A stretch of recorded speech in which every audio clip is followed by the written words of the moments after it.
February 19th, 2018. We have a quorum and the agenda was properly posted. Yes. Okay, let's stand for the Pledge of Allegiance. I pledge Allegiance to the flag of the United States of America and to the republic for which it stands, one nation, under God, indivisible, with liberty and justice for all. Next item, item 4, is public appearances. Public's opportunity to speak about any subject that's not a specific agenda item. I don't believe we have any. No. Okay. Item 5 is discuss and consider the minutes of the regular village board meeting from February 5th. Any comments, additions, Mick? Yes. When the motion by Alan to increase the parking fine, I think that should be fee, because we weren't really in fines, we're dealing with fees. Right, okay. All right. Anything else? I move to approve with that correction. Okay. Is there a second? Second. Motion and second to approve with the correction from Mick. Any other discussion? If not, all in favor say aye. Aye. Opposed? Abstentions? Okay, motion passes. Number 6, presentation to the board, presentation by MSA on the village's ADA Americans with Disabilities Act assessment. I think everybody should have had that in their packet. Mike is here. There he is. Okay. Good evening. Hey. My name is Andrew Bremer. I'm a planner with MSA, and my colleague. I'm Dan Schmitz with MSA. So we're just going to give you a brief overview of this ADA study. What you have in your packet is Section 1, which is our audit summary, and Section 2, the transition plan. There is also Section 3, the audits. These are all the individual papers from the field audits that we prepared. So that's on file, Okay. should you ever want to get into the real details of it. You guys got the summary material. So, brief overview, ADA standards for recreational facilities came in, they were adopted in 2010, they're called the 2010 standards, they became effective in 2012, and communities now have to audit for their recreational facilities, similar to how you had to do buildings when ADA standards came into effect in the early 90s. So things now like golf courses, and swimming pools, and playgrounds, and ball diamonds all fall under ADA as well.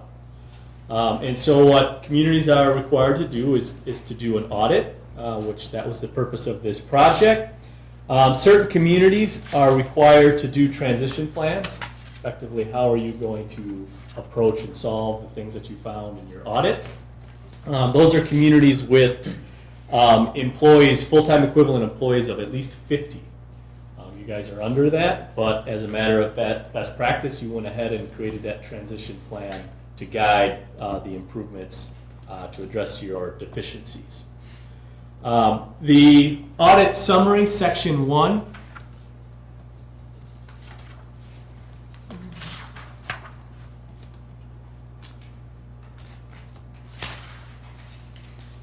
So briefly, just to go over kind of what we did, we went out, audited all the parks. Dan did most of that auditing along with an architect on our staff.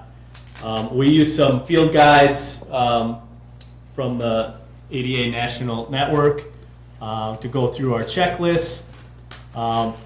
Table 1 identifies everything that we went through and audited. And essentially we use 4 different checklists. We use a priority 1, which is approach and entry, building design, play fields, and athletic fields. In total, we audited 11 parks plus the village hall. So we had 12 total sites.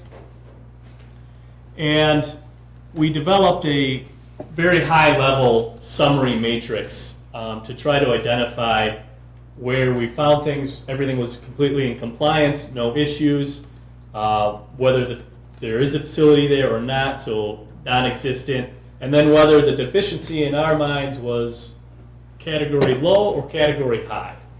And that really just boils down to how easy it is to correct the deficiency.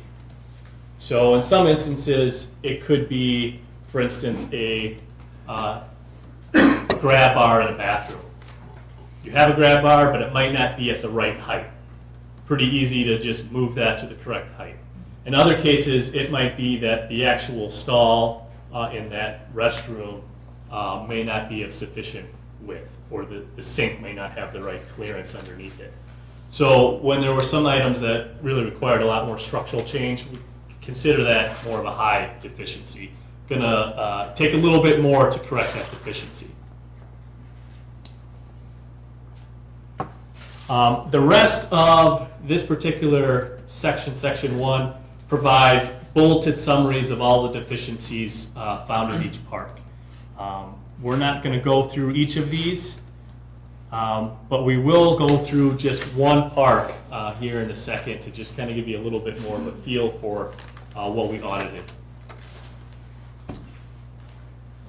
The second portion of the report, the transition plan, I'll let Dan kind of summarize that. Sure. Thanks, Drew. The transition plan breaks down 3 different pieces. First, the priority strategy, so how we looked at kind of the level of impact for the different deficiencies. As Drew mentioned, simple things like replacing the grab bar, things that are more considered maintenance that village staff could take care of.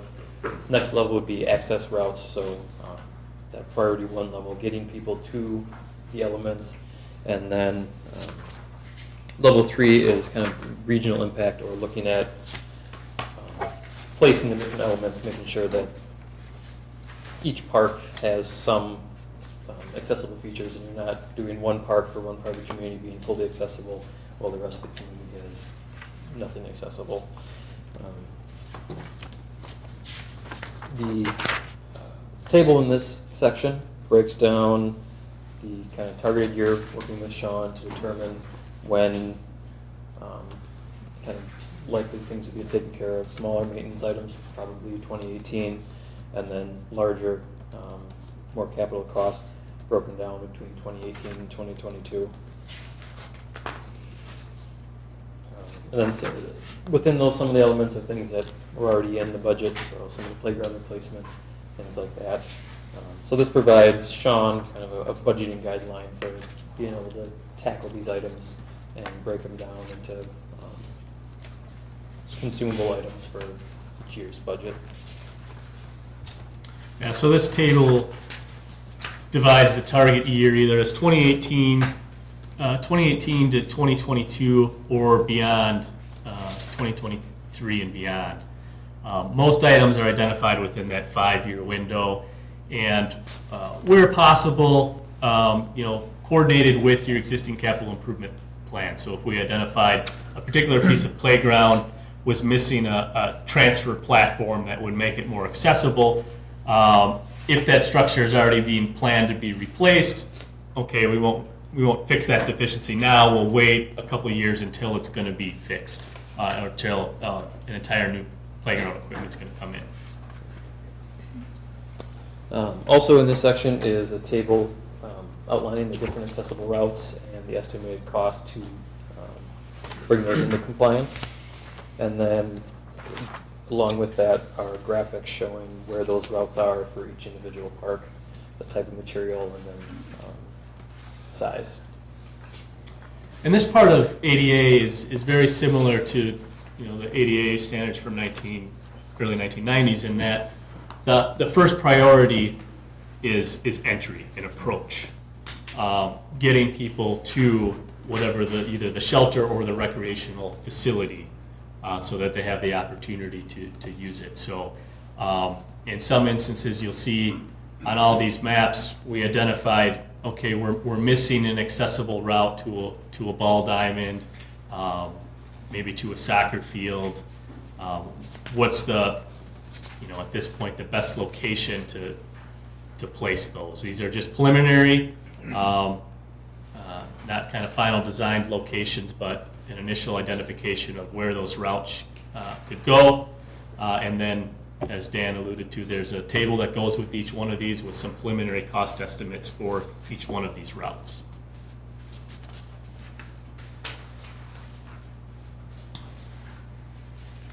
And then, just to give you a little bit of an idea of some of the things that we noticed as far as deficiencies. So this will be in volume 3. Each park has a summary of checklists, but then they also have a summary of the pictures of the deficiency, and then what was observed. So in this case, we have an accessible parking space not marked as van accessible.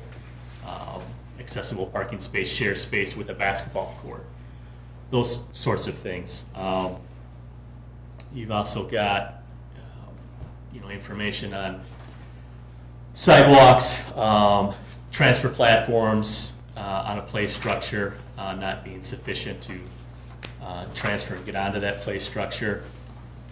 No accessible routes to volleyball courts or to baseball fields. So with the standards, what you need to do is provide an accessible route to the play feature.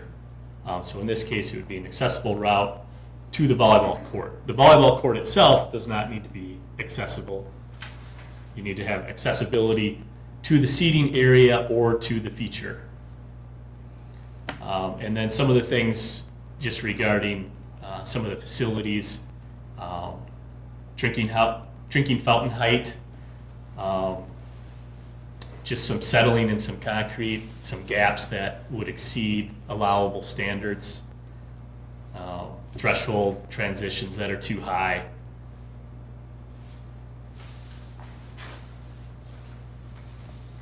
Insufficient signage, light switch too high. Sometimes some things might be in an area that's blocking an accessible route.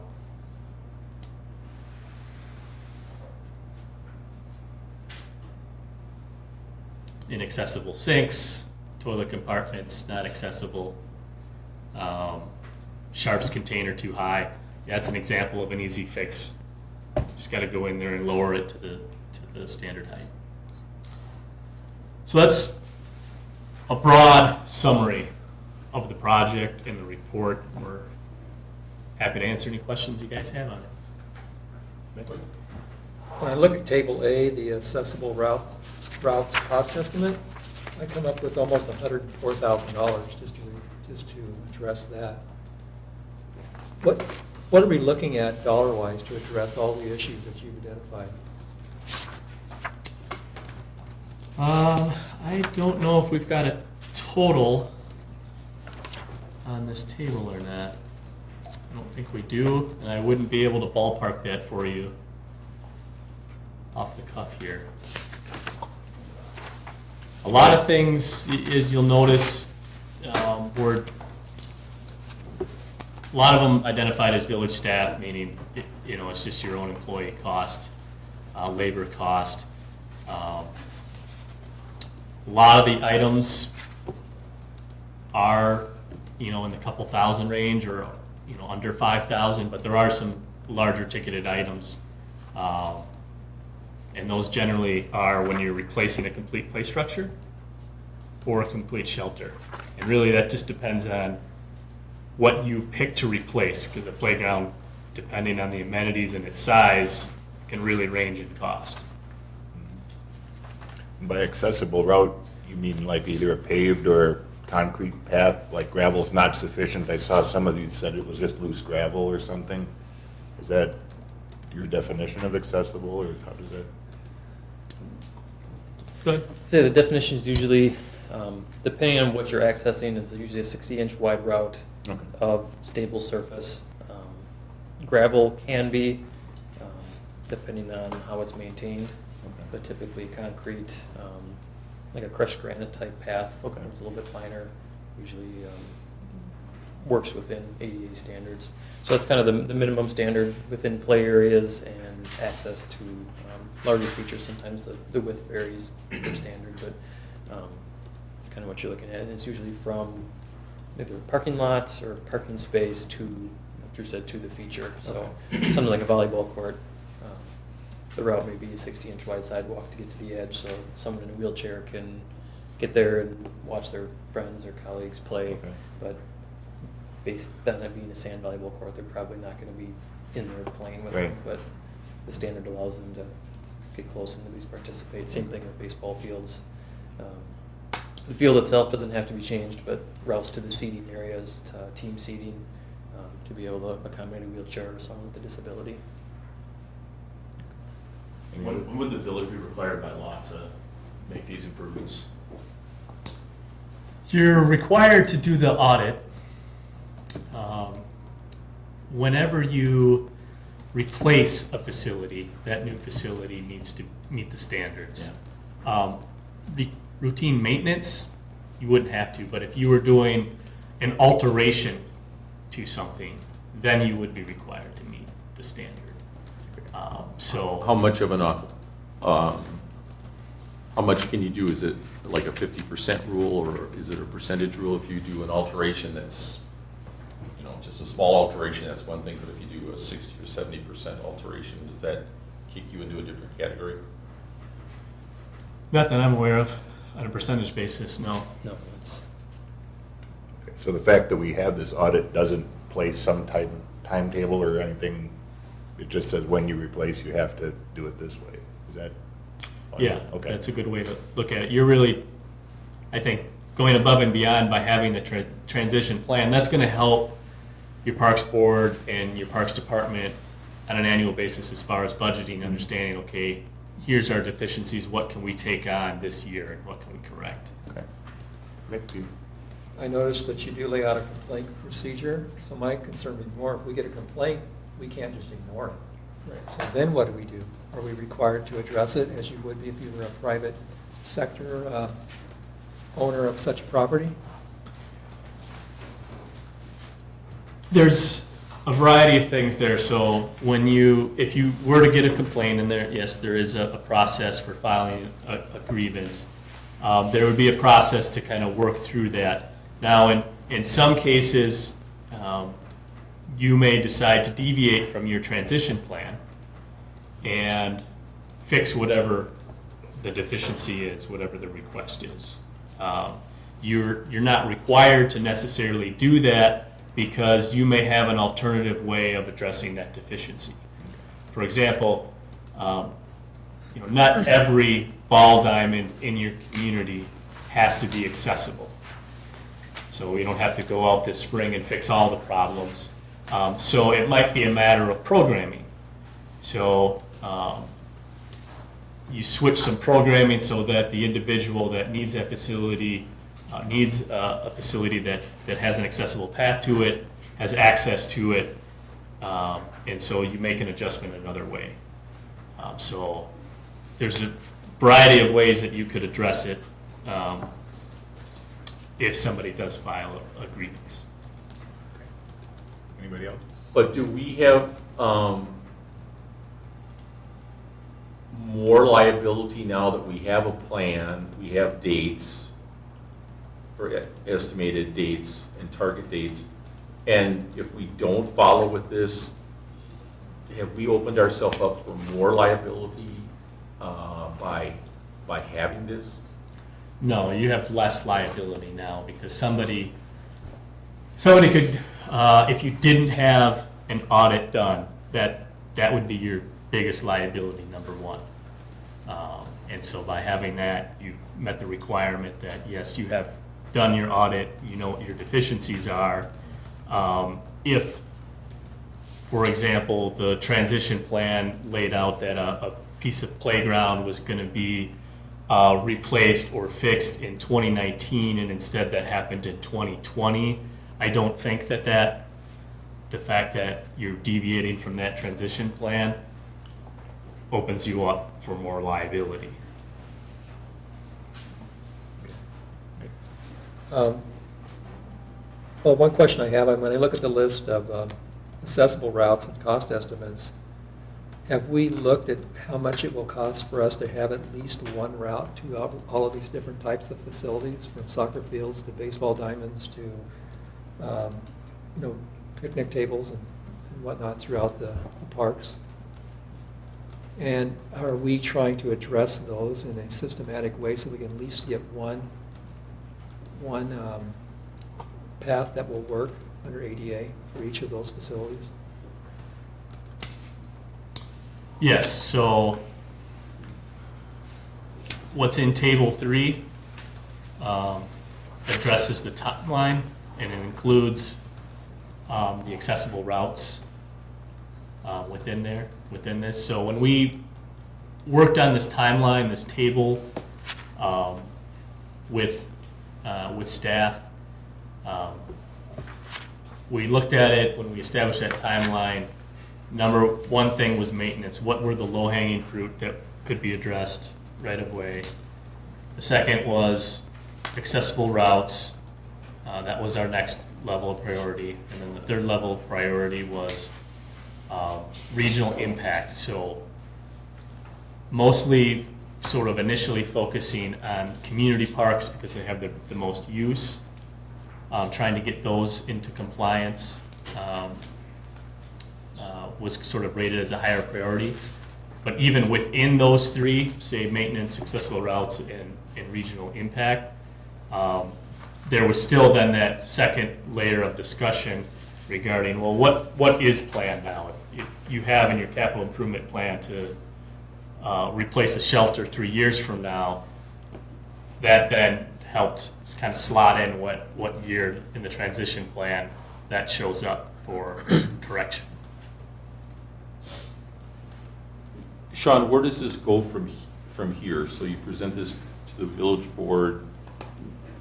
Now does the Parks Board look at it and prioritize, or what happens now? Well, obviously, we'll take care of the low-hanging fruit, as Andrew mentioned, as much as we can within our budget for 2018, and then we'll just try and prioritize how we're going to move forward as far as, transition, or as far as paths and things like that. Some things are built in, as Andrew mentioned, like one of the topics we talked about was Fireman's Park. That playground is scheduled to be replaced in 2018. So these standards, most of our playgrounds, even though they're relatively new, were put in prior to 2010. So a lot of those standards weren't in place at that time. So that entire playground will be addressed at that time. So as we decide to move through these things, and we'll try and prioritize them, then we'll figure out which direction we want to go. And as he mentioned, we don't have to. We can choose to just say we're going to make community park accessible with paths.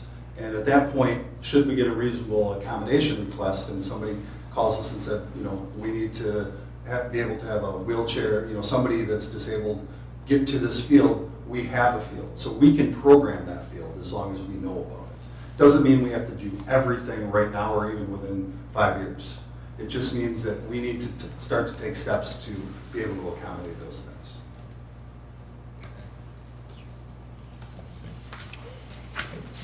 When I look at this, I feel these are very important issues to address for our community.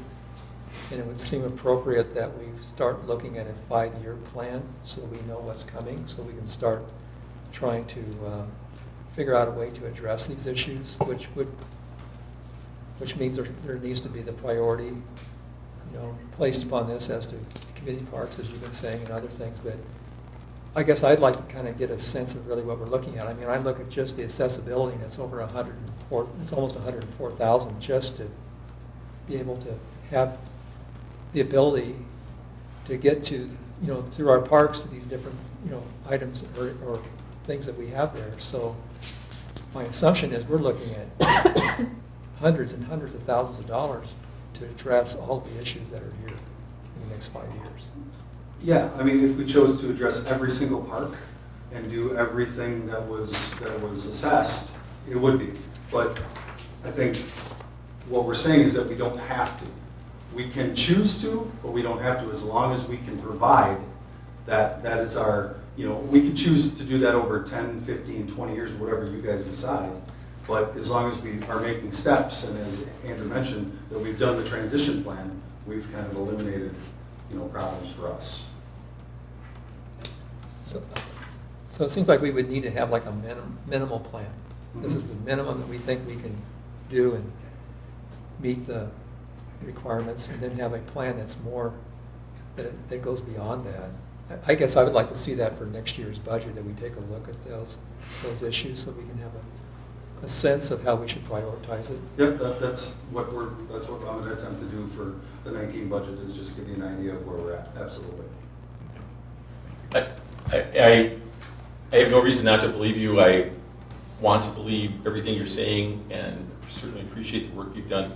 It just, I'm concerned that it just feels like we have this kind of a ticking time bomb here in terms of if we don't, at a minimum, take care of or address these on a yearly basis, that, you know, if someone says, well, geez, you've had this plan for 3 or 4 years, you haven't done anything.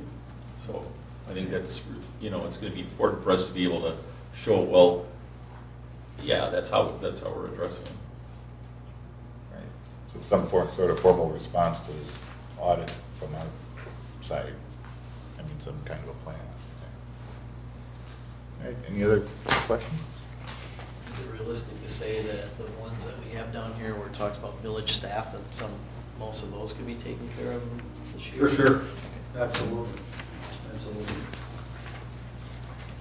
Okay. All right. Thank you. Okay, thank you. Thanks. All right. Item 7, unfinished business. I believe 7A is a ordinance regarding the parking thing. It's discuss and consider ordinance 01-2018, ordinance amending the language in 305-5 and 305-7 of the Village of Cottage Grove Municipal Code. This was tabled, so we'll need a motion to take it off the table from the. Well, Point of order on that. Yeah, go ahead. I don't think we would remove this from the table since we're not dealing with section 119C3. So I think we would just let the thing die and we just take up what's on the agenda. I agree. And Okay. This particular review of the ordinance, sometimes you think you're just going to paint your door. You're not going to be painting the Sistine Chapel. And then you work through it and you find out, yeah, doing it, just painting your door is the way to go. This has proven a bit elusive, but I think we finally addressed it. In what I sent you over the weekend, or what was in the packet, we were going to amend both section 3057, which we did, but also section 3055, and we were going to move the alternate side parking, which is G, and move that into 3055. But that created a lot more work than it originally appeared, and it could be solved relatively simply by adding what we've done where it says revisions, just adding paragraph H, or amending paragraph H so that subsections B, C, and G are all in the covered by the penalties and enforcement section. So the simple way to say this is, don't read or pay any attention to what you got earlier. This is the next best draft, which I think is about the simplest way to take care of it, and still achieves what we want to achieve. Okay.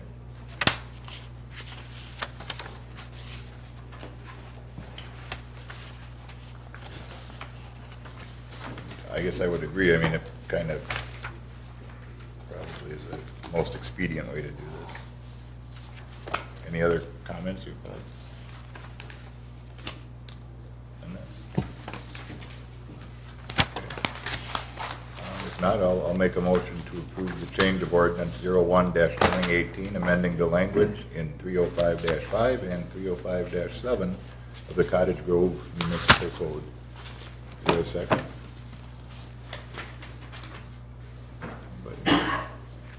Okay. No second? Okay. I'll second. Okay.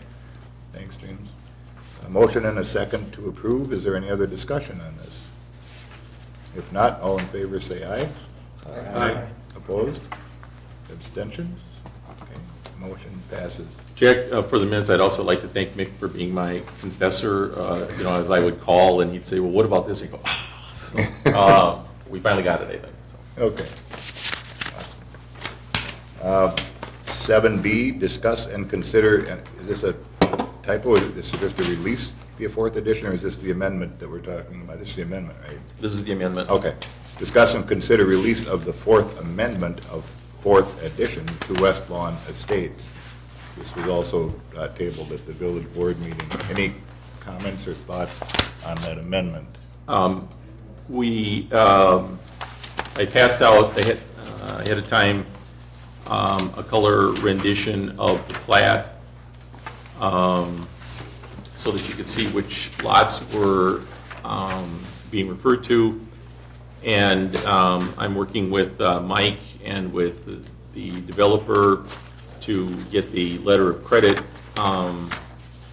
renewed, and no work can occur until they provide that letter of credit. Okay.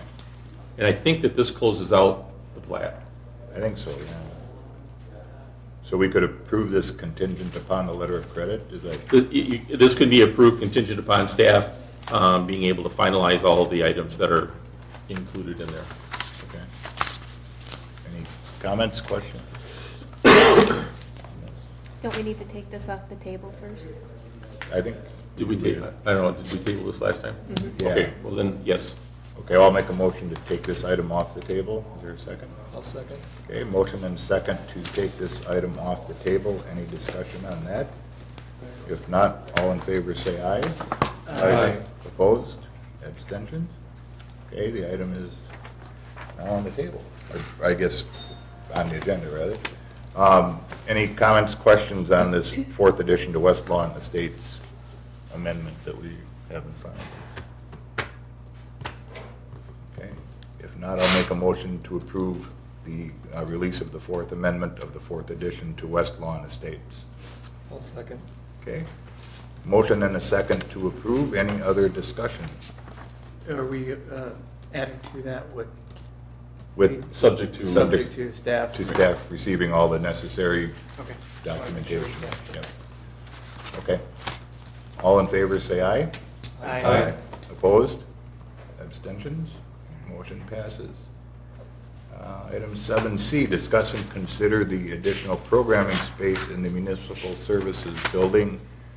We talked about this a while back also, but I guess, Sean, you mentioned that basically the big deal was getting a floor. Is that something, Matt, you probably have some cost estimates on that, or Sean gave us some on that? Yep. I mean,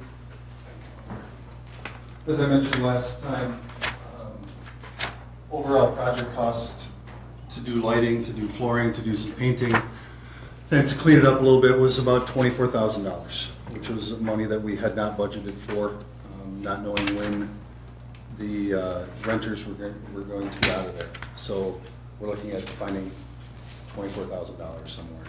Okay. So the alternative, if we approve it now, is to find the money or put it in the budget for next year? Is that Correct. Okay. Any comments? I was trying to find what I put together for tonight. So when you look at the two spaces, the flooring that's in the space that we're currently using, I think was like 1,800 and some square feet of flooring. And some of it's just been stacked because we have those, probably what, a quarter of the space, or at least 20% of the space we can't use now because that's where we store stuff. Correct. The sprung floors. So if you took what's already there and moved it over to the other side, I come up, we'd only need to buy like 960 square feet of flooring. Yep. If we put a wall in there, and that was put the wall. Which I don't really know what we're doing with the programming when I'm not there, with the cheer and tumbling. But I assume we're using those sprung floors for that, is that right? That's correct. So if we moved over to the other side for the flooring, just that we have now, would open up, just that alone would open up that area just to have the sprung floors. You could have the sprung floors on one side, and we could have the other side for like a facility there, which right now would give us 20% more room than what we have at least, just because we could put down the entire floor. And my thought would be, since we were trying to get exercise anyway, folks that are in the class probably could come over and take the floor apart, because it just pops together, and move it over to the other side and save, some money doing that too. If you're asking, does cheer and tumbling need or want the floor that's existing there? Yes, they do. Because they do some stuff just on the ground Oh, as they well. go on that floor too? Yeah. Oh. Yeah. And the estimate was $10,000, and that was basically doubling what we purchased for the existing room. And so it would be less than that, because we do have some that we're not using, as you mentioned. We have some stacked up that we could use over there, so that number would be lower. The 24,000 is on the high side of what we would need to do over there. So I have a couple questions. That one, if we were just buying the floor and we were looking at folks that volunteered to put the floor down, I would assume that the floor may only be a couple dollars per square foot at that point versus probably twice that or more. I don't know how much it costs to put it down, but it's definitely going to be more than a couple bucks a foot, I would guess, to put it down. My thought is that the community itself may be willing to step up. I've already heard folks that are willing to help do something with the space to get it ready so it could be used. So my question is, if we can deal with the floor issue, what other items would have to be addressed for it to be a usable space? If I may ask a question, when you're talking about putting the floor down, what are you referring to? I mean, that's just, we slap it down, it's down. Right, the same sort of floor. Yeah. So we purchase the floor. Yep. And put it down. So there's no labor cost really other than our labor cost. in Okay, putting so that you're floor willing down. to put, okay. Yeah. Well, I was figuring that would be, putting the floor down, there you would have labor costs, but we're going to do that internally, so it's Correct. not buying the floor? It's just buying the floor, just buying the pieces. Yep. So we're looking at least $3 a foot? Mhm. Or- Yep.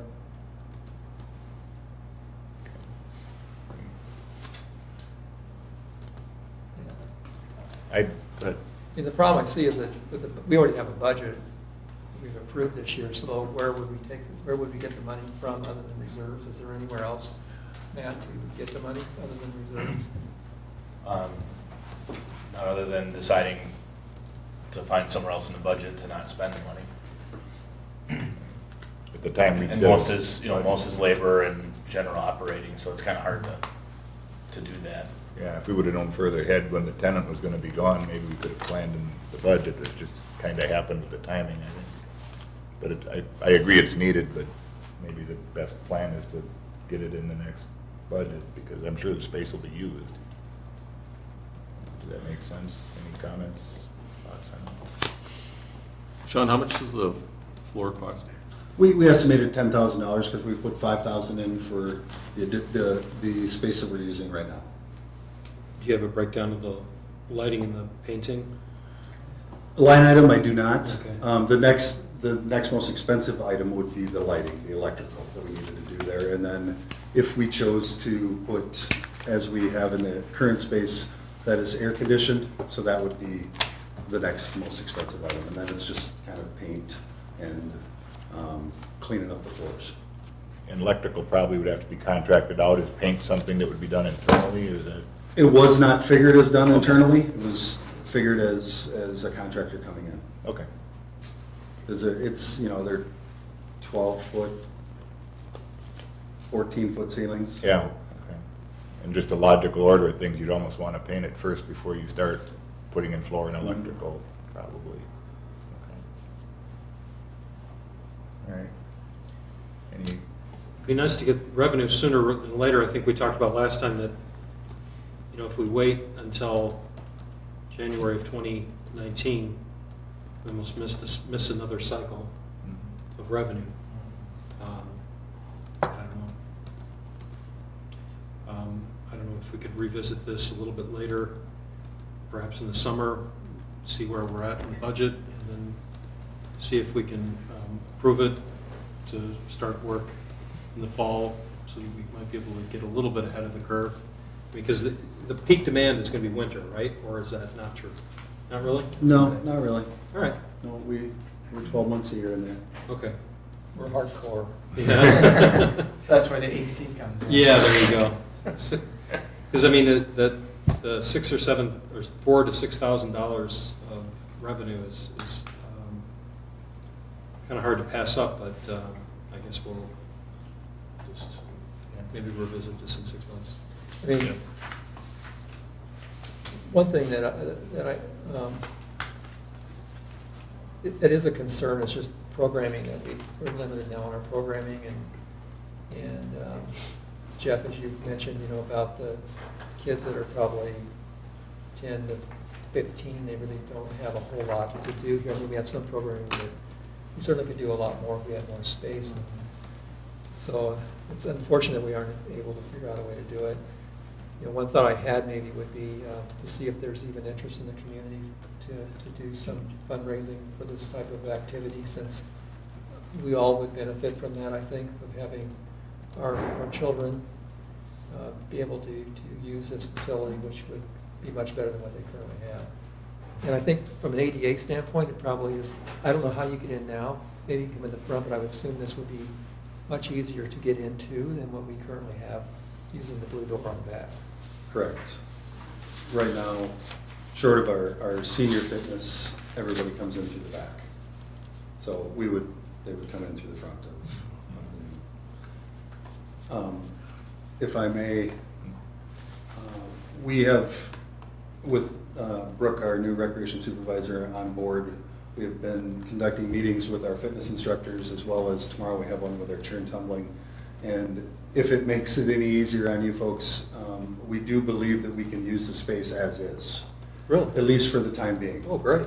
And we think, and that was one thing I was going to ask, is your permission to do that, but just some CrossFit stuff in there. Great. Our fitness instructors are excited about the space, and we've kind of, even after today, a meeting that we had today with the fitness instructors, we've decided that and this would bring the cost down too, is just eliminate that wall that was about 92 feet in, because they would just like the whole space. Now, we wouldn't floor the whole space, but we would still probably use the whole space. Maybe we've got some tractor tires in there. Maybe we're, kind of looking at more CrossFit stuff. And so there's a lot of different ideas out there. So That's great. we feel like we can use the space if you guys agree that that's okay for us to do, and program it, and then just kind of see where we're at even in 6 months. And some of our difficulties are days, which days we program, but that would allow us to program really any day of the week. Anybody have any objection to them starting to use it right away? I don't see why, because it solves the door entry problem pretty quick. I was going to comment, one of the instructors mentioned to me that this instructor was willing to come over and clean the space up to get going. So, All right. very motivated. Motivation, Yeah, it's good to hear. and let's talk about this. If as an incentive, if we're able to generate revenue, incremental revenue above and beyond the budget, I mean, obviously that just goes to the general fund. I know that's mechanically how it works. Mm-hmm. But if we can revisit this in 6 months, if you've generated X revenue, can we agree to review this and then put that money to work to generate more revenue? And keep that within the Parks Department, you mean, for the? Yeah, that would- in other words, is that- it's going to, revenue that Sean generates Yeah. goes toward the general fund. I mean, Right. but can we take it out and use it for the Parks Department, I guess is what I'm asking, if we generate above and beyond budget. Wouldn't have any objection. We approved it. Yeah. Okay, Obviously, subject to board approval, but yeah, let's look at it again in 6 months. yeah, sounds good. Okay, Put that money Thank to you. work. Yep. Great. we'll get after it. Thank you.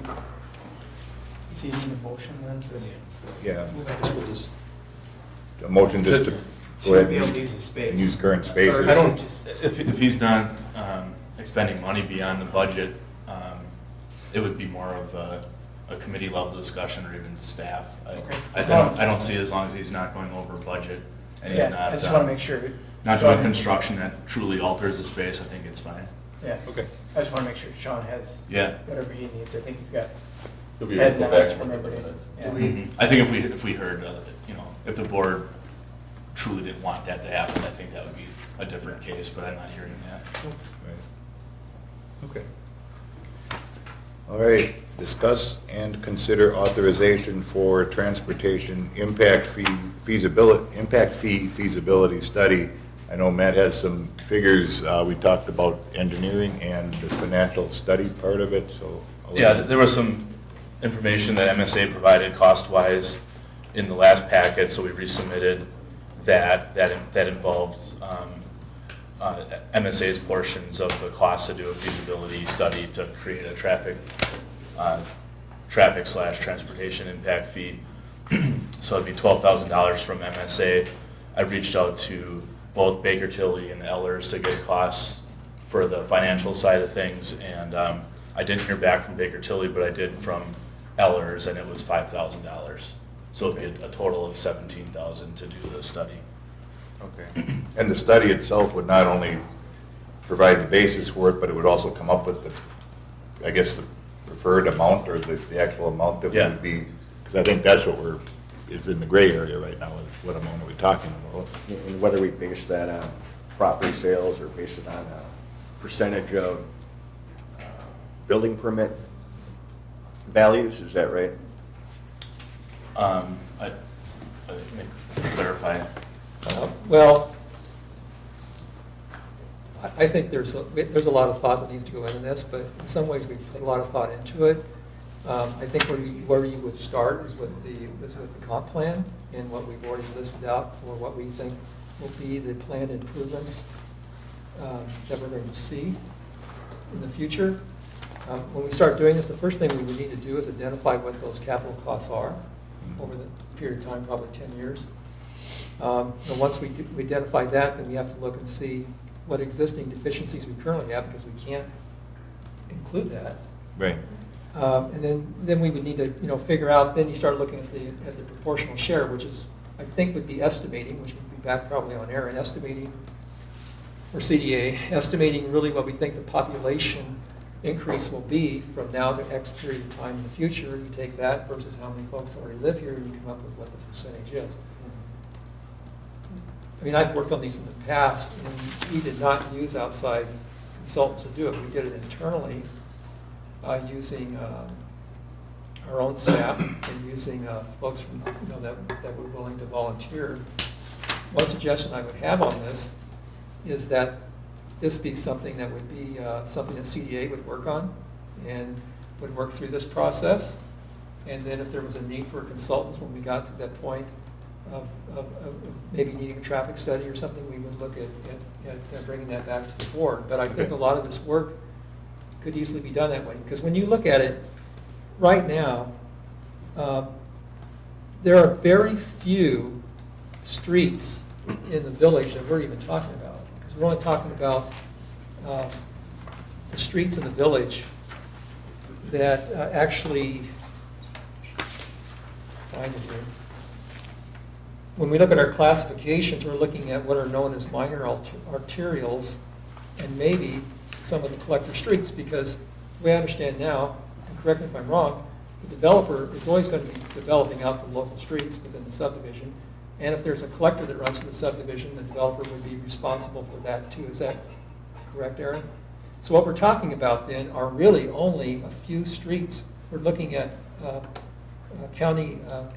we're looking at Highway N, we're looking at BB for only portions of that. And then those are the only limited or minor arterials we have. The only principal arterial we have, the state pays for, which is 94. So then you get down to the collector streets that we have in the village, which the collectors that we currently have are Gaston Road, Vilas, TT west of the interstate, and a portion of BB east of N, right over here. And if you take that with what we already have in our comp plan, our current comp plan, as to what we think is going to need to be done around here, I think you have a roadmap for this. What we were planning on doing was have I don't know if this is still in the works, but having a complete arterial road, I assume we mean a minor arterial road, not a major 94, around the village, or maybe we're talking about arterials around the village, I don't know, which would be 94 plus some other road around the village.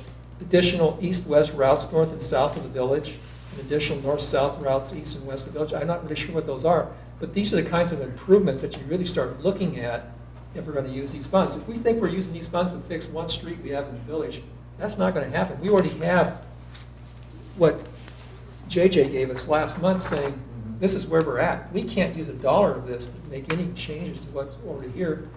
And we have to just understand that. So really you're looking at things that that need to be done for the entire community, or something that's going to be caused just by the development, like you need to expand a bridge, because you currently have a 2-lane street and you need to have a 4-lane street. That's something, yes, that's being caused by the additional development that's occurring. I don't know that we have any of that, though. And then the last thing when I was looking at this is why I think CDA would be a good place to start with this, would be, then you look at the TIDs that we're looking at.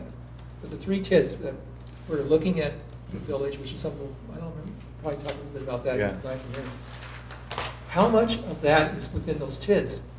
Those TIDs would probably be one of the best sources of the funds to build those, because when you start looking at that development really supporting then those sorts of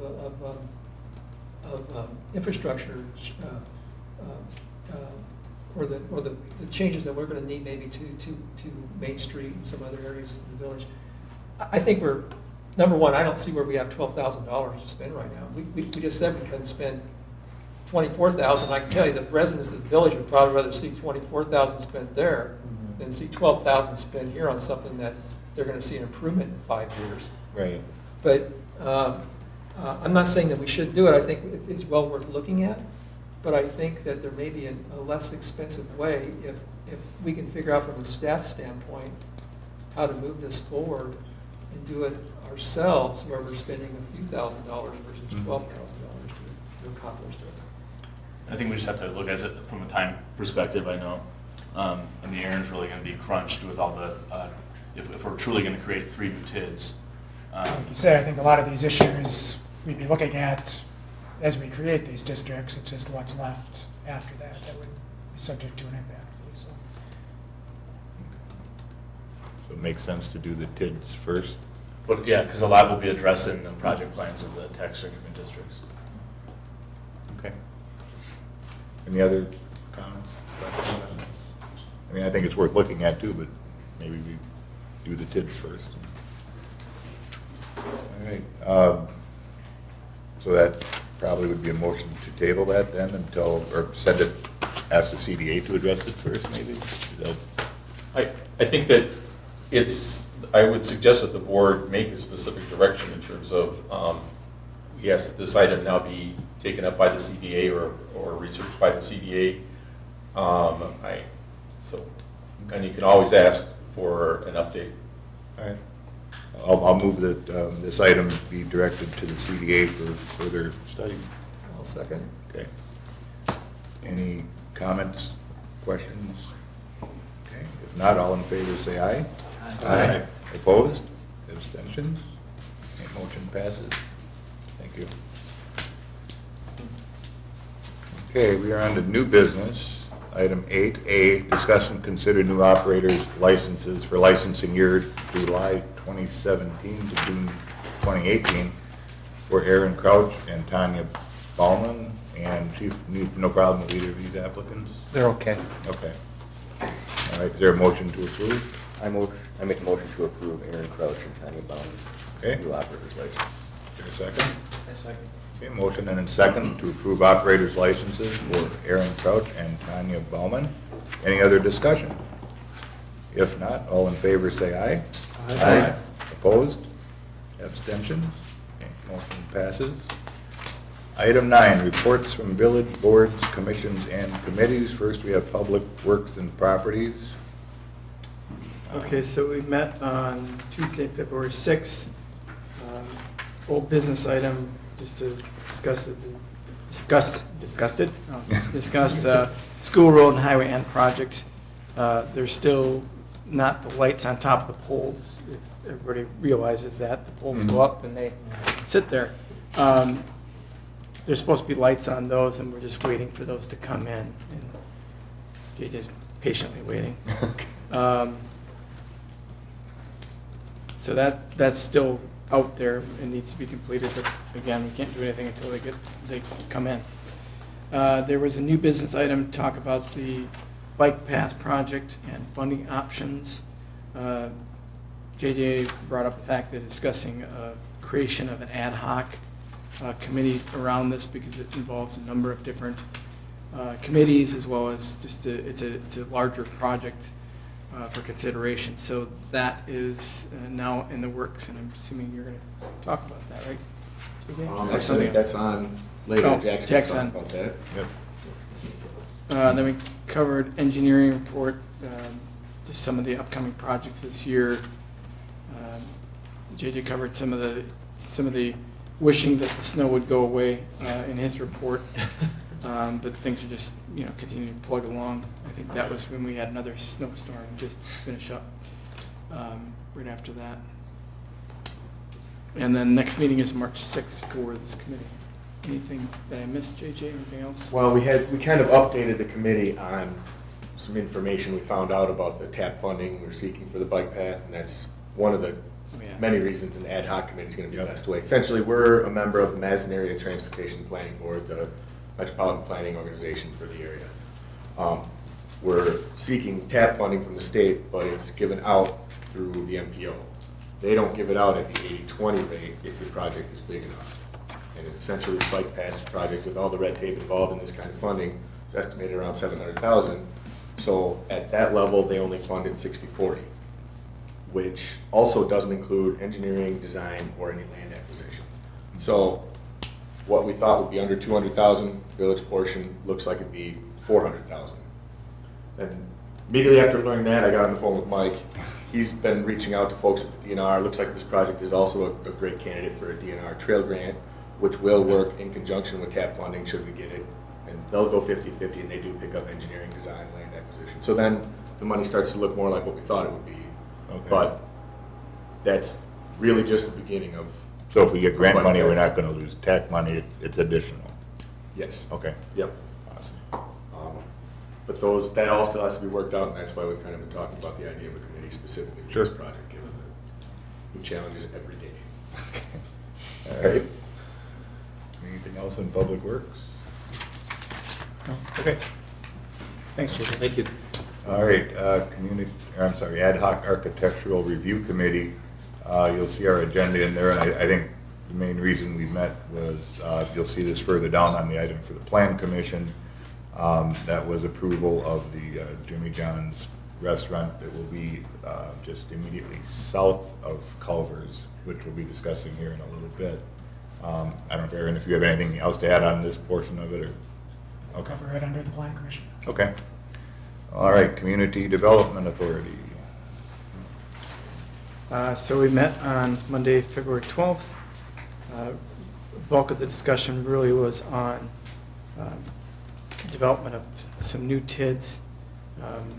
One, an overlay for the Horizon property, because that is nearing the end of its life and really is no longer feasible to help out with any development. And we're also talking about that overlay, kind of capturing a few other properties along this main corridor in order to, help spur the redevelopment there as well. In addition to that, we talked about a brand new one out by the CVS properties, that vacant lots. Again, those have been vacant for forever, and so the likelihood of them being developed without TID is pretty small, since we've been waiting for years for that per our comprehensive plan. And then the third one talked about, and it's already approved by the board in the last year, the part of the budget, was the Northland property, north of the interstate there, just progressing there. There is cost associated with these additional TIDs. There is some discounting that occurs if you're doing several of them at once. And that needs to come, I think the committee voted to put that towards the board for consideration. Okay. Make anything else to add to that? I think just the timing of it would be something maybe, Aaron, you could talk about either now or later. We do have a time constraint if we want to do the TIDs. We need to have them in place by July 31st, and that's really because of what's happening with property that's being developed out here by the interstate. There will be a time frame on that if we want to move forward. I think in March the board would need to start acting on pass a resolution. Is that correct? Correct. And we'll be working with Ellers on this, and they're very comfortable with that timeline, and we can get it all done by March.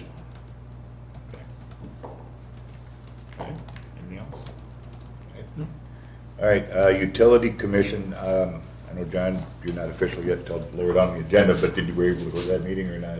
I just got hooked up with Randall, so I didn't know. Okay, I know JJ's here, and I know A is discuss and consider the award of the force main project on Progress Drive. I don't, Mike, do you have anything on this at all? Also, walk us through this process.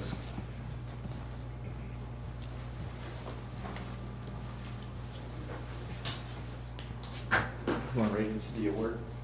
Okay, yeah. We received it's, the Progress Drive force main. It's a new force main that back in 2009 we put some of the road materials under the road when Main Street was improved and ended right at the intersection of Progress Drive. It would carry the force main from Progress Drive to Vilas Road, excuse me, from Main Street to Vilas Road in the Progress Drive street or terrace. Most of it would be in the terrace. Utility Commission wanted to see bids that would be open cut in the road and terrace along the alignment, and then some that would look at directional drilling. As we got into the soils report, we found areas that wouldn't support directional drilling just due to loose soils and subgrade. So we have some open cut even in the directional drilling area, but it's probably 75–80% directional drilling and some open cut. So we had a larger table on the bid results. We had 3 bidders: A1 Excavating, RG Houston, and Madrell Excavating. And the directional drilling didn't come out good. It came out fairly expensive, as we might have anticipated. This wasn't the best project for it. And the low bid was from RG Houston for either installing 1 or 2 pipes by open cut the whole way. Okay. And then we had a word recommendation, and that based on Utility Commission's recommendation, they recommended putting 2 pipes in. The second pipe is for future development and East Side Lift Station. The Utility Commission wanted to see that as far as right now we need a pipe in for the Main Street Lift Station. And they would say, well, can we put another pipe in for future development to the east? And there is a planned East Side Lift Station for that. The bids came in under our estimate on 2 pipes because RG Houston saw an economy in putting a second pipe in the trench. We had them separated as we needed for bedding materials, and they came in at $27.50 a foot compared to the other contractors that were anywhere from $88 to $43 a foot. So it came in to, the question was, when will the development on the east side happen? And we don't know. So it was one of those recommendations that if we don't do it now, we're going to be at $60 or $70 or $80 a foot with that in the future. Essentially, would one pipe be unused, or would you just do limited flow through both pipes? We will have a cross connect at near Main Street that would allow, should one pipe have a failure or blockage, it would be able to be cross connected to the other pipe, and that is a feature. Even if both pipes are active, we have that redundancy there for that purpose. This project, had been identified for say 2008 or 9, but with the Vilas Road Lift Station, we waited until this time. Clark Street force main has had about 3 breaks since I've been here. Okay. So that's it's ductile iron pipe is out of capacity, and it's starting to fail in different spots. So we can see the saw cuts in Main Street or the intersection of Clark Street where it has. I think it makes sense to plan for the future development and put it in the ground now because you don't want to take it up again. Any other comments or questions?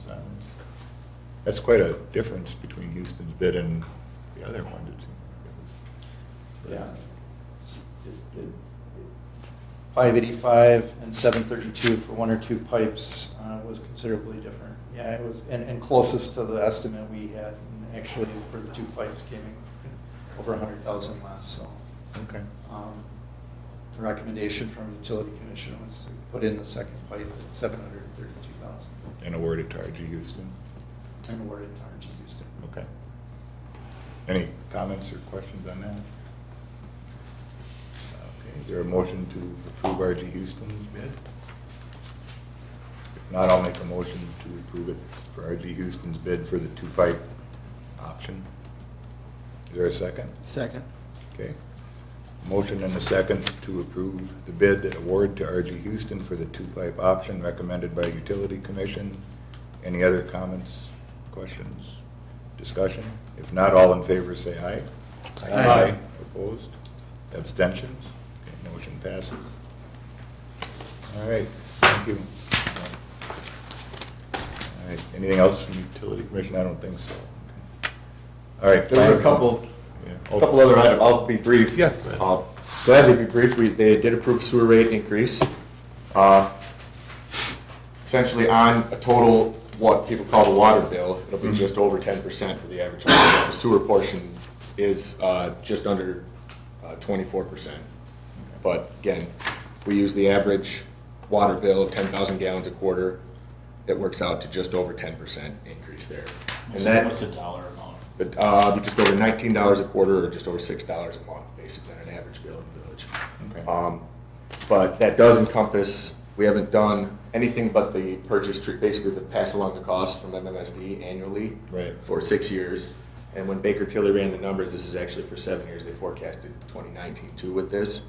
And it covers this lift station and force main project, the debt service that will come from those, the debt service that just came on from the sewer portion of Seldal, O&M increases over the last, well, it'll be 7 years, and then it also factors in this year's increase from MMSD, and they forecast next year's, but we never know until they come with that. So, but essentially, it's 7 years of rate increases all taken care of. We're going to try and take smaller bites here. Yeah. Every other year. And it's good to hear it in real numbers versus percentage, because it kind of sounds drastic when you talk about the percentage, but real numbers, I think, is worth looking at. Okay. The only other thing, and this will come back to the board, but the interconnectivity discussion between the buildings and going on the water tower. Right. I was able to gather a little more information from other municipalities, and it's typically small municipalities outside of metropolitan areas that have these local internet providers, but they definitely do not get the revenue that you see from cell phone companies. Okay. Typically, it's between $50 and $200 a month. So actually, the offer that the company's making to connect our buildings is actually a great deal for us. So I believe we're now at the point where the attorneys are working out contract language. It'll come back to utility hopefully next month, and then that's it. It was somewhat bare bones, like half a page. I was a little surprised at that, but Not a lot of words. It's all right. no word. No whereas. Hanging by the word. Yeah. No, I just, I want to make sure that we have several to work from that we've done, and I just want to make sure that we've got our protections in there. So. Okay. Question. Yep. How much are we getting per month then? I'm sorry? How much will we be getting per month for the utility? We'll just get the interconnectivity between the buildings and the free provision of the internet service they provide as, I would assume, as a backup or as That'll be our main primary. and charter will be our backup. But They estimate the service cost to be $500 a month, and then they're paying for all the labor to install. We just pay for the equipment, which we had budgeted for, which was $5,900. Okay. Yeah. So we're not getting any sort of lease payment for being on the tower? we get our connectivity for free. For free, is how okay. Which at Connectivity and the and service. the internet service, yeah. If it proves completely reliable, what do we pay for Charter right now? Do you know offhand? Can we discontinue them in the future? Well, you always want a backup plus. What is our backup now? Well, we don't have one. Oh. You would like a backup. Plus, the police have the body cams now, and if they were to tap those onto our existing internet connection, we wouldn't be able to function because it uses that much. The new service will allow us to use that, and we can either. The new service is more robust in that it will allow the cameras to upload along with us doing our normal activity and not notice any difference, or you could put the cams on the backup, however you want to do it. Okay. For us, it's a small piece, but we have Frontier as a backup to our SCADA alarm system, so it may be an opportunity for us in the utilities to shave a little bit if it can be used to be a backup for our emergency dialers. And what's the timeline for all of this to be on board? It sounds like if it goes to utility and comes back here next month, that he should be ready to go. Weather permitting, you can get up, yeah. JJ, when's utility meet next month? March 14th. Okay. Thank you. All right, Plan Commission. You see 4 different items here. We have the site plan and the certified survey map and a conditional use permit. We can take them one at a time. At Plan Commission, this was approved by the Plan Commission. For Jimmy Johns, we have the architect from Jimmy Johns here if he wants to come up and talk to us, and you can ask him some questions, but he provided some renderings, and I think we recommended a few minor changes, and Aaron had some recommendations, I guess. I'll let him talk to the board first and just tell them what their timeline is and their plan. And sure. Okay. Thank you. My name is Brad Conan from Sketchworks Architecture. I'm here on behalf of Jamie Buggs, the franchisee of Jimmy John's, and he is requesting, I guess, CSM approval, conditional use for the drive-through, and then site plan approval for a standalone Jimmy John's that will just be located south of the Culvers on a narrow plot of land, obviously that the Village owns. And it's a 1,450 square foot standalone Jimmy John's. Architecturally, it's steel construction with brick masonry on the exterior. You've probably seen them around. Most of them, though, are in strip malls or whatnot, but this will be a standalone with a drive-through. Approximately 20, I think by the time we're said and done with the site plan, it's going to be about 22 parking stalls there. All the utilities will be coming off of Landmark Drive, as well as the drive entrance is off of Landmark Drive, just as Culver's is. It will approximately 175 patrons a day, 365 days a year. We'll employ between 15 to 20, give or take, and a lot of those will be delivery drivers as well as staff in the restaurant themselves. Let's see, what else can I tell you? It'll be pretty much, parking lot will be pretty wide open because of the narrow lot. Well, it'll be, lit per the ordinance, and I guess if there's any questions, I can field those. Sure. Any questions at this point? Otherwise, I'll let Aaron talk about the conditions that we discussed too, a little bit. We talked about several things, I guess. Yeah, we're recommending approval with the conditions that are in the Village Action Report. Related to the CSM, the one condition, for the Commerce Park covenants, there's a 1 acre minimum lot size. The ARC was willing to waive that in this case. By waiving that, we preserve a lot more flexibility with dividing up the remainder of the parcel. As far as the site plan conditions, mainly related to the arrangement of the parking spaces and aisles, a few tweaks to the landscaping. Probably the main one again, per the Commerce Parks covenants, we typically require a fire protection system in all the buildings out there. Given that this is a small metal and masonry building with no kitchen, the ARC was willing to waive that as long as Fire Chief Wolf at the Cottage Grove Fire Department was okay with that, and we have since heard from him that he is okay with waiving that requirement. And Mike also had some conditions for engineering, I think mostly related to some work in the right-of-way. Mostly related to storm sewer in Landmark Drive. They have to make a connection to a pipe that's beyond the center line of the road to the other side slightly. They'll need to make a pass-through for their turn in and out, like Culver's did, but now they're widening the Culver's pass through the island. So they're going to take that on, and so they have some connections down there in the street to me. Okay. So if your motion references the Village Action Report, it'll pick up all of my conditions and Mike's. The one for the conditional use permit? and the site plan. Okay, site plan, okay. Conditional use permit, there were no conditions. All right. All right. So I guess item A is discuss and consider approval of the site plan application for Jimmy John's Restaurant to propose to be located at 1579 Landmark Drive. Any comments, questions on the site plan? If not, I'll make a motion to approve the site plan application. Also, could you include the MSA? With MSA and staff. MSA and staff's comments? Comments and recommendations, yes. I would second that. Okay, motion and a second to approve item A, the site plan application for Jimmy John's. Any other discussion? If not, all in favor say aye. Aye. Opposed? Abstentions? Okay, motion passes. I think everybody had the CSM item B. Item B is discuss and consider approval of the certified survey map application to divide a 0.785 acres from the existing 6.4 acre parcel for Jimmy John's, proposed to be located at 1579 Landmark Drive.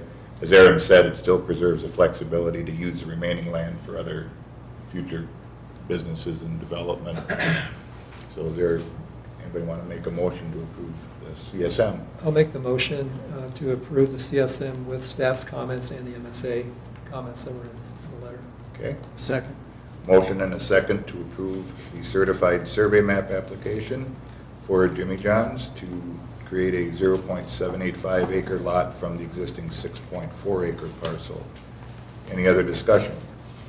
If not, all in favor say aye. Aye. Opposed? Abstentions? Okay, motion passes. All right, item C, discuss and consider approval of the conditional use permit application to operate an in-vehicle sales and service restaurant drive-through accessory land use at Jimmy John's, 1579 Landmark Drive. Any comments or thoughts on this? If not, I'll make a motion to approve their application for a conditional use permit. Is there a Second. Okay. Motion and a second to approve the application for a conditional use permit for the in-vehicle sales and service accessory land use at Jimmy John's. Any other discussion? If not, all in favor say aye. Aye. Opposed? Abstentions? Motion passes. All right, thank you. Thank you. Item D, discuss and consider approval of a proposed amendment to the Village of Cottage Grove subdivision ordinance, Chapter 274, and zoning ordinance 325, related to enlarging the distance for notice requirements and other changes related to the application review processes. We talked about this as well, Plan Commission, and what was, we're looking at 400 feet now, Aaron, is that to make it consistent? Yeah, currently, for a zoning amendment, conditional use permit, planned unit development, or preliminary plat, by our ordinance, we notice any property owner within 200 feet. During the past couple of public hearings, some of the members of the public felt that was inadequate. We had been noticing per the ordinance, so it was really a question of do we want to change the ordinance to enlarge the radius. We looked at the Plan Commission, at what other communities in Dane County are doing. The 200 feet was the most commonly used distance in Dane County, but there are others that were 300 feet. The Plan Commission felt we should just double it to the 400. So that's the main impetus for this. There's also a few changes that specifically allow us to accept digital copies of submittals as opposed to large numbers of paper copies, and then a few little tweaks related to tasks between the clerk and the treasurer. Those used to be one position, so it didn't really matter, but now that we have two different people doing that, we clarified that with it. Any question on the notice requirement amendment? I mean, chances are there'll always be somebody at 450 feet away that didn't get a notice, but I think we're doubling it and showing a good faith effort to keep people informed here. Yes, one other important change I didn't mention, we did clarify that neighborhood meetings, they have to hold at least one for a preliminary plat or a planned unit development. Okay. Any comments or thoughts on that? Okay. Is there a motion to approve the proposed amendment? Motion approved. Okay. Is there a second? I'll second. Okay. Motion by Jeff and second by John Russell to approve The proposed amendment to the Village of Cottage Grove subdivision ordinance 274 and zoning ordinance 325 related to enlarging the distance for notice requirements and other changes required to application review processes. Any other discussion? If not, all in favor say aye. Aye. Opposed? Abstentions? Motion passes. Thank you. Okay, we are down to 9. Looks like Deer Grove EMS Commission. We met last Thursday. Financials are looking as strong, or in mixed eyes, not as strong as usual. It just looked like the next meeting we'll have our audit report available. More than welcome to come to the meeting. Budgeted expenses, everything looked like it was in line except for a couple of items which they typically don't purchase at the end of the year and purchase right after the first of the year. Other than that, call report, we're up. This time last year it was 71 and we're at 100 for January. The town of Deerfield notified us that, what's the name of it, John? Ryan Brothers. Ryan Brothers is going to discontinue servicing their area effective as soon as February of 2019. So we have the opportunity to contract with them, and they are willing to, Ryan Brothers is willing to release that at any time. So we're going to look at that, and the goal would be, if everything works out, to hopefully get that set up for June of this year. Okay. They'd like to have one service provider do the entire town of Deerfield district. That's in their ideal eyes. Geographically, it makes sense. Yeah. Okay. What else? We also going to send out a termination notice to LifeQuest, and then also a bid for new services. And again, the termination notice isn't meaning that we're cutting them off. It's just letting them know that we're seeking other bids, and that if their bid is not the desirable, that they're getting the time needed to, that change may occur. What else? The town of Cambridge, Village of Cambridge, is going to have some off, we're going to call it, some times where we're going to be out of service, looking to contract with us at those off times, and determine that we would charge them $750 a day to do such. Okay. Be 12-hour increments.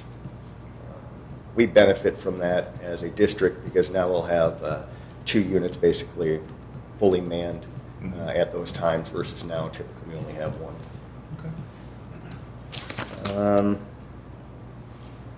Other than that, next meeting is March 15th.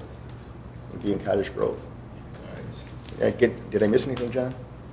I think the only other thing was just in the talent department, they had 3 new recruits, which was nice because that offsets some of the costs, again, for full-time staff, as well as adds flexibility, certainly, to support the need over in Cambridge right now, because they have some issues with their staff and just getting things done. So that was the only other thing that I noted on mine. Okay. All right. Thank you. All right, reports from village officers. Troy? I went to the ribbon cutting at Drumlin Residences, a very nice facility. Jack, you were there, Jim, you were there. But nice. Yeah, put a lot of work into it. It's going to be really nice. Mick, anything? No report. Okay, James? I'll just add to Troy's comment that they've got a beautiful community room there. Yeah. That they want to really allow their residents to benefit from and the community to benefit from. It's a pretty massive room that it's going to be available for public use, it sounds like, if it benefits the members, the residents, I should say. And I was also relieved that we don't have an anti-sandwich lobby here, so it's good. Okay. Jeff? Yeah, nothing to report. Okay, John? All right. John Williams? No report. Okay. Under my name, now that we finally have a full crew of trustees, you'll see some appointments. John and I had met a while back, and we talked last month or last meeting rather, about putting John on Board of Review, the Joint Fire Department Committee, Natvig Landfill Monitoring Review Committee, and Utility Commission, which John was actually on before. And then I would move to the Ordinance Review Committee. So if I will make a motion to approve those appointments and adjustments to our committee list. Is there a second? I'll second. Okay. Motion and second to approve the appointment of John Russell to Board of Review, Joint Fire Department, Natvig Landfill, and Utility Commission, and myself to Ordinance Review Committee. Any other discussion? If not, all in favor say aye. Aye. Opposed? Abstentions? I think we're done updating rules for a while. Okay. Then we start a new one. Yeah, exactly. It's the dry erase board. The next one is appointment of Mike Elder to the Ad Hoc Architectural Review Committee. For those of you that don't know, he is the member from the Landmark Cooperative that we have on the Ad Hoc Architectural Review Committee. So I'll make a motion to approve the appointment of Mike Elder to the Ad Hoc Architectural Review Committee. Second. Okay, motion and second to approve. Any other discussion? If not, all in favor say aye. Aye. Opposed? Abstentions? Okay, motion passes. The next item is also discuss and consider the Ad Hoc Glacial Drumlin Bike Path Committee. And I've gotten some information from Lee, and we talked about, at this point, maybe a citizen member, I think, from Public Works, a citizen member from Parks and Rec. Okay. And if there are two trustees that are interested in being on this again would not be a regularly scheduled committee. It's just with the trailhead going through, and I think kind of our overall concept, if we'd like to get ours planned out and done as soon as possible and run it where we want and find the best route. So if there are two trustees that want to be on this. I'd like to volunteer. Okay. Not John? too much. As well. I'm on Public Works, but What's Doesn't that? matter if you want to take it. Okay. I'm available. John, you want to be on it?